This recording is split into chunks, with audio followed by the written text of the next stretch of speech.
Hello guys, part 2 po ito ni Milo the Corgi. Ito yung asong nakagat ng bata at kinagat niya rin ako.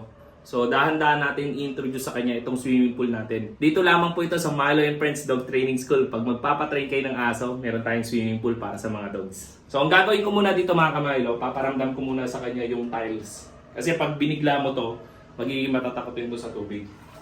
Yan si Milo. So tingnan natin siya, no? Brain stimulation din to sa kanya. Mga corgi kasi guys, ang iiksi ng ano no? Iiksi ng bias no? Good. Ang problema din sa kanya, pag gugupitan daw ng kuko, nangangagat. Ayan ang haba ng kuko niya Dito sa tingin ko, mariredirect natin yung utak niya. Okay? So try natin gupitan ng kuko. Dikit-dikit muna natin tong paggupit ng kuko, guys. Ayan. Try natin to. Ayun ang mahaba Ang haba na ito guys, ayun There you go. Nice one. So dito redirected siya, no?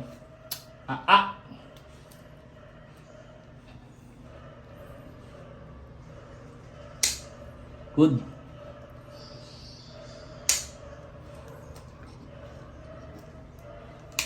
Yan. Ingat lang kayo guys pagka yung mga aso may aggression. Kasi ako guys, sabi ko nga sa mga videos natin, malakas talaga loob ko sa mga aso. Malaki man yan o maliit. Kaya lang pag malaki ang aso, doble ingat lalo. Tripling ingat pag mas malaking aso. Okay. Wala. Mga kamilo, parang ang saya niya Masarapan siya. Alam niyo naman kasi ngayon mga kamilo ko, sobrang init talaga ngayon. Diba? So mamaya guys, susundan pa natin tong video to. Sa labas ulit tayo yun sa mga tiles. No inuunahan ko na yung aso talaga pagka bago mag-beast babe. No! So dito redirected siya. Good. Okay na yan. Sabi haba na ito. Yan. So inulit ko mga kamilo doble ingat kayo pag nagugupit kayo ng kuko. Dito sa ilalim, tingnan natin Gugupitan natin guys. Ang hirap pala nun mga kamilo, exhibition yun.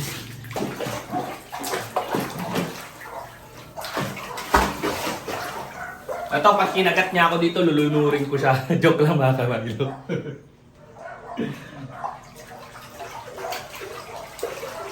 Ang cute ng paa, tingnan nyo guys Hindi kumakawag yung paa sa likod. Ano to? Tignan natin siya doon. Okay. Wow! Galing Nice one. Uy! Buti na lang, mabilis tayo guys Nice one. Part 2 tayo kay Milo, yung aggressive na corgi na kung saan kinagat ako at kinagat yung bata. So ito na siya ngayon. Ang gamit ko sa kanya, prong collar. Controversial ang prong collar Gagawa tayo ng video niyan kung paano gamitin yan. Siyempre, natuto tayo dun sa nangyari last time. Itong handle na to nakapasok sa kamay ko, tapos nakahawak dito. Tapos itong kaliwa ko nandito. Para dalawang kamay. Yan, ganyan. Pero ang rules pa rin, laging relax. Loosen yung leash, walang tension. Magbibigay ka lang ng correction kapag mayabang na naman siya. Kasi doon nag-uumpisa yan. Pag hindi mo na correct yun, yung intensity, doon nagiging agresibo yung aso. Tara, let's go. May nagbabasketball doon. Kita ko. So, andito na tayo guys Kita nyo yung yung itsura niya. Medyo naging alert, no? Yan, may nagdi-dribble na bata. Chill lang. No. Kita nyo yung correction ko. Unting pitik lang. No. Pag nakita nyo masyadong alert yung aso, correct nyo na. Para timing. Yan. Lakas mga gat nito pag naumpisa ng galit. Yari kayo dito. Takbuhan itong mga bata na to kung hindi ako trainer. Nagtatakbuhan itong mga to. Diba? Kung titingnan nyo kasi yung aso, napaka-cute. Medium size lang siya. Tapos kapag nakarinig ng bola, nababaliw. Yan. Nasa kasi yan ang taas ng ball drive niya, na kung saan nauwi sa aggression. Kaya dito pinapakita ko paano mag-control niyan. Diba? Come! Hey! Dapat wala siyang pakialam dyan.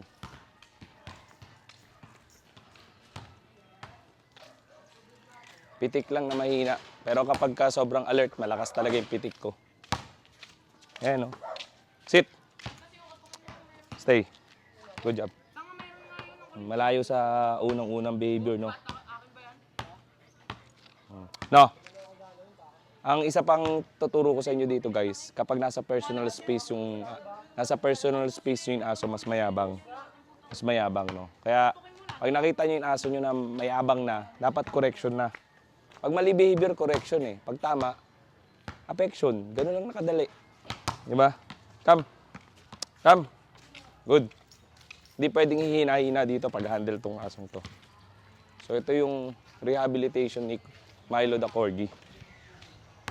Kaya challenge sa akin yung mga ganitong klase ng ugali ng aso. Maliit ka lang ng correction sa kanya, lagot. Agat. O, ayan ah. O, kitang-kita nyo.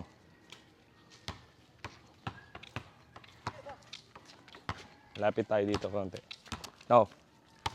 Hindi na siya pwedeng magyabang-yabang ng gano'n. Pare, parang nga bola. Patira ko. Dito ako nabasabitan nga pala ng medalya. Yan yung sinasabi ko sa inyo. Okay guys, mga kamilo, safety first palagi sa mga ganitong ugali ng aso. So itong handle nakapasok sa kanang kamay ko. Itong kaliwa ko nandito. Tapos 6 centimeters from my left side, nakaposisyon yung aso. If ever magwala siya o kaya kumagat siya, okay lang naman yon. Basta ako ang kagatin. Tandaan niyo mga kamilo, sanay naman ako masaktan. That's all. Thank you. Kalbong araw sa inyong lahat. Ako po ang inyong dog trainer, Tristan Huertas. Ito ang ginagamit kong dog shampoo, lalo na ngayon at napakainit. Ayan o, Doggo, long-lasting deodorizing effect. Available sa Shopee at Lazada. Bili na kayo nito, napakaganda sa ating mga furbies. Thank you so much.